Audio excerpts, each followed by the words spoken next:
We now consider a differential question which isn't phrased necessarily as a directional derivative, though it is one under the surface. So part of your job when you're reviewing this material is to understand what the questions are asking for and then how to determine what math is required. Find the slope derivative, okay, of the surface at a point if we were to move in a direction, so directly towards the origin, puts a direction on here. So that means, all this together means we want a directional, because we have a direction, we want a directional derivative value. Okay, let's sketch out where we're talking about here, and we'll get this a little straighter. So we're at the point 2 in the x direction and 3 in the y direction. That's where we are, but we would like to move away from there and move directly towards the origin. So our direction vector, I'm going to call it v this time, is going to be, well, it's not going to be the 2, 3 vector that would point up this direction. It's going to be the -2, -3 vector. Okay. So what do we need for a directional derivative? We need a point, AB, got it. We need a function, got it. We know we want a slope, K. The last ingredient that we're missing is a direction. Well, we have a direction, but remember it has to be a unit vector for the direction. And I can tell you right now, looking at that vector here, it is not length 1 because it's at least 2 on this side and 3 on that side. So step 1 is convert the v into a unit vector u. Okay, well that's straightforward enough, thankfully. Our u is going to be the same as v. They're basically the same vector, but we're going to scale it. We're going to divide it by the length of v. So we have our v to get the direction, and we're just going to shrink it by its length, and that'll make it a unit vector.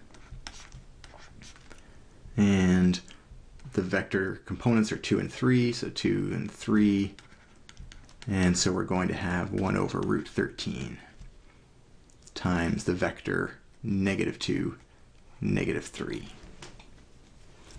And this is, you can check, or you can have faith in the method that we used.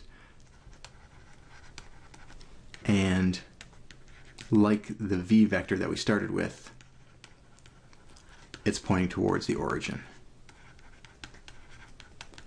So when we talk about these directional derivatives, we just need to specify the direction, and we pick a length 1 to make the derivative calculations work out nicely. So that would probably be something like this. That would be our u. And we're good to go. Now we have all the ingredients.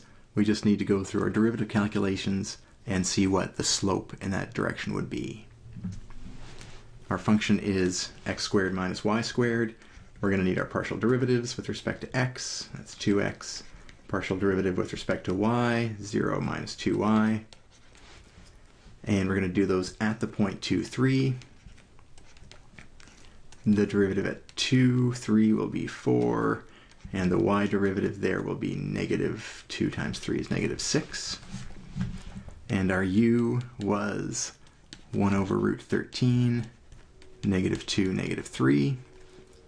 So in what we call the components, u1 and u2, it'll be -2 over root 13, and u2 will be -3 over root 13. All that together, putting all the ingredients in, we take our x derivative and multiply it by the x component of the direction we're moving in. So 4 times -2 over root 13. Both of those go here. Then we have our y derivative and the y component of the direction we're moving in. We're going to have -6 times -3 over root 13. That's these guys. And it's just a calculation now. So we've got -8 plus 18 all over root 13, like so. And that boils down to positive 10 over root 13, which is uphill and with slope 10 over root 13. Just going to go back to the picture for 1 second. Again, think of looking down on a map from above. If we were sitting on this point on the map and were to follow a road going in this direction, the slope we would see when we first step out would be this 10 over root 13. We'd see it going uphill, and that would be the particular slope, which is probably about 3-4-ish, something like that. So yeah, a little more than a 45-degree slope.